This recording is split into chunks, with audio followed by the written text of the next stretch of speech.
Representantes de cerca de 180 países se reúnen desde este martes en la sede de Naciones Unidas en Ginebra para redactar, en un plazo de 10 días, el primer tratado mundial destinado a reducir la contaminación plástica que amenaza con asfixiar el planeta. En un contexto de fuertes tensiones geopolíticas y comerciales, esta sesión adicional de negociaciones fue convocada tras el fracaso en una ronda celebrada en diciembre en Corea del Sur.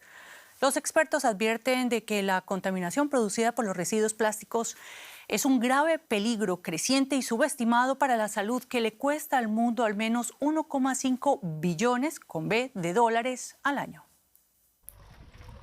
Los residuos plásticos se han convertido en un grave problema mundial. Según el Programa de las Naciones Unidas para el Medio Ambiente, en 2024 se fabricaron 500 millones de toneladas de plástico en todo el mundo, de las cuales casi 400 millones se convirtieron en residuos. Una cantidad que, sin una regulación, podría triplicarse para 2060. La contaminación por plásticos ya se encuentra en la naturaleza, en nuestros océanos y en nuestro torrente sanguíneo. Si seguimos como hasta ahora, la contaminación por plásticos seguirá aumentando, con consecuencias significativas para el medio ambiente, la economía y también para la salud humana. Restringir la producción de plástico es algo que exigen no solo los ecologistas aquí en Ginebra. 160 países tratan de llegar a un acuerdo. Se pretende reducir la producción mundial, reutilizar los productos en la medida de lo posible y reciclarlos o eliminarlos de forma respetuosa con el medio ambiente. La contaminación es el resultado de nuestras decisiones, hábitos y sistemas, que persisten porque no hemos sido capaces de encontrar formas de controlarlos. Al tratarse de una crisis provocada por el ser humano, puede y debe ser resuelta mediante el esfuerzo humano y la cooperación global. Más de 100 países apoyan un acuerdo estricto de la ONU sobre plásticos, con directrices claras para limitar la producción. Esa es la postura de la Unión Europea y de muchos países africanos, asiáticos y latinoamericanos. Sin embargo, solo representan el 30% del mercado mundial. Los países ricos en petróleo, como Arabia Saudí, se oponen a normas demasiado estrictas. Solo quieren negociar sobre la gestión de residuos y el reciclaje. Rechazan las limitaciones de producción. Y el gobierno estadounidense está eliminando todo tipo de regulaciones. Esto podría complicar aún más las negociaciones. Estados Unidos y China son los mayores productores de plástico del mundo, por lo que resulta bastante incierto que los participantes puedan llegar a un acuerdo. Y sobre ese acuerdo queremos hablar con el señor Eduardo Calvo, a quien hemos invitado al programa. El señor Calvo es el copresidente del panel intergubernamental de expertos en cambio climático, que nos acompaña desde Bonn y tengo el gusto de saludar. Muchas gracias por aceptar nuestra invitación. Muchas gracias a ustedes por la invitación y que tengan muy buenas tardes o noches, dependiendo del uso horario donde se encuentren. Gracias, señor Calvo. Bueno, no es poco lo que está en juego. La contaminación causada por el plástico parece fuera de control, pero aún así persisten esas divisiones. ¿Qué puede inclinar la balanza para que esta vez sí se consiga un acuerdo, señor Calvo? Necesitamos que todos tengan los puntos de vista comunes y hay que encontrar los lugares en los que es posible llegar rápidamente a un acuerdo y ver las condiciones que facilitarían tomar acuerdos en los puntos más álgidos.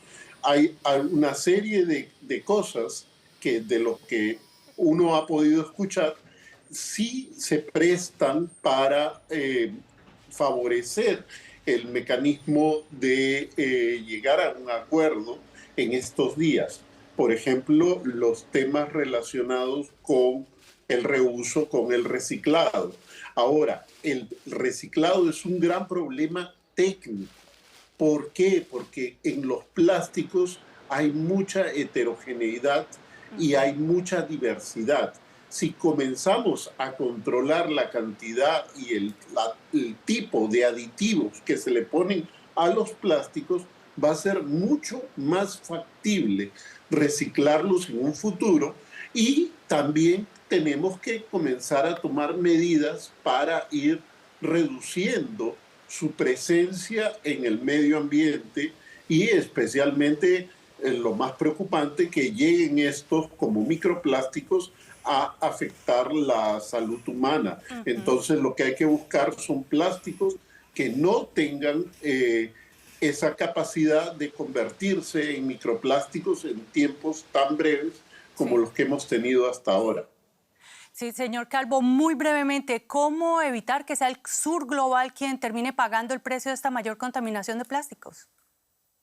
Bueno, tenemos que varios países han hecho algunos esfuerzos en el sur global para reducir la contaminación por plásticos, pero en muchas ocasiones, ¿qué es lo que han hecho?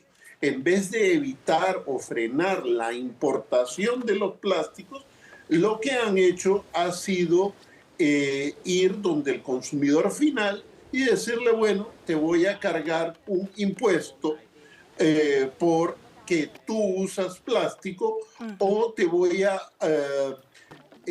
hacer que el plástico que te daban gratuitamente ahora te lo vendan. Entonces son medidas económicas que tienen alguna efectividad, pero que no tienen el grado de radicalidad. Sin embargo, muchos países del sur global, por ejemplo, ciertos tipos de plásticos, los más dañinos, simplemente han prohibido su importación, su comercialización, y lo que hay que ir viendo es que en todos los casos donde se pueda y esto no afecte, porque también tenemos que recordar que hay sectores en donde se usa el plástico, como por ejemplo en el sector salud, donde si no contásemos con Sí. esos plásticos, las atenciones de salud podrían verse disminuidas o perjudicadas.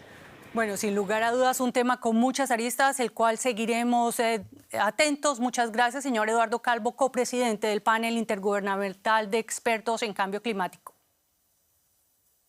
Bueno, muchas gracias.